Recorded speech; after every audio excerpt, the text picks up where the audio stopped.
Her sister's drawing room was already crowded when Marie-Madeleine Fourcade arrived. In one corner, Georges, her brother-in-law, was deep in discussion with a cluster of male guests. Spotting her sister in another corner, Marie-Madeleine crossed the room to join her. Yvonne introduced her to several women, who, after acknowledging the newcomer, returned to their conversation about children, their latest travels, and their incessant problems with servants. At one point, between sips of tea, a small, bird-like woman named Yvonne de Gaulle held forth on the soothing virtues of the countryside, and how important it was to have a house in the country where a busy man like her husband could find a quiet refuge. Her attention wandering, Marie-Madeleine glanced around the room. She recognized several of the men, a number of them military officers like Georges, along with a scattering of diplomats, journalists, and business leaders. Ever since she'd returned to Paris, her sister and brother-in-law had included her in their circle of influential friends, many of whom frequented the lively late-afternoon salon that the couple had established at their apartment on Rue Vanneau, not far from the French capital's government ministries and embassies. She caught the eye of Georges, who beckoned to her. As she joined the group around him, she was aware of the appreciative glances directed her way. Cool and elegant, with porcelain skin and high cheekbones, the 26-year-old blonde was used to being the object of male scrutiny. After introducing her to a couple of guests she had not yet met, Georges mentioned her passion for cars and fast driving, and boasted about her success in a recent long-distance car rally.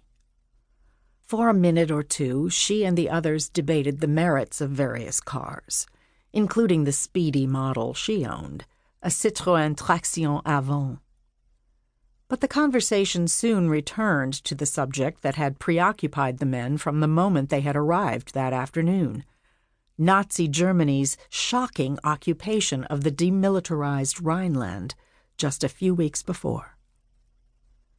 On March 7, 1936, German troops had marched into the Rhineland, a strip of western Germany straddling the Rhine River and bordering France, Luxembourg, Belgium, and the Netherlands.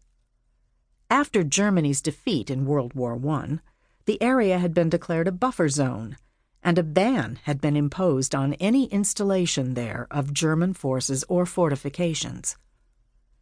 Adolf Hitler's defiance of the ban was his most flagrant violation to date of the 1919 Versailles Treaty, and his most dramatic challenge thus far to the Western Allies, Britain and France.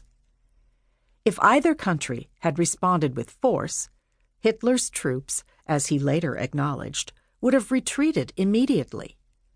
But neither the British nor French lifted a finger to stop the incursion, a failure that appalled those at Georges and Yvonne's salon on that lovely April afternoon.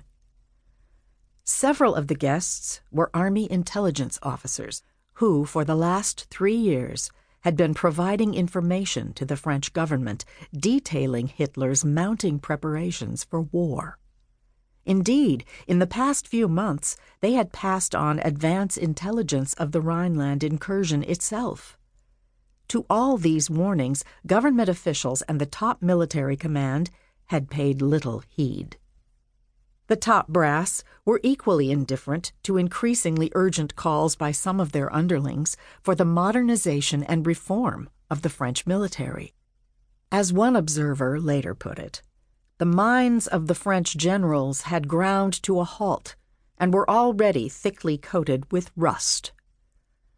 In their preparations for a future war, members of the High Command remained committed to the kind of defensive warfare that had eventually brought the Allies, at an extremely high cost, a victory in World War I.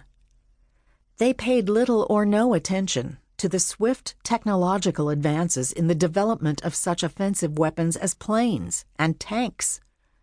They also went out of their way to block the advancement of younger, more vigorous officers who preached the need for a revolution in military tactics and strategy.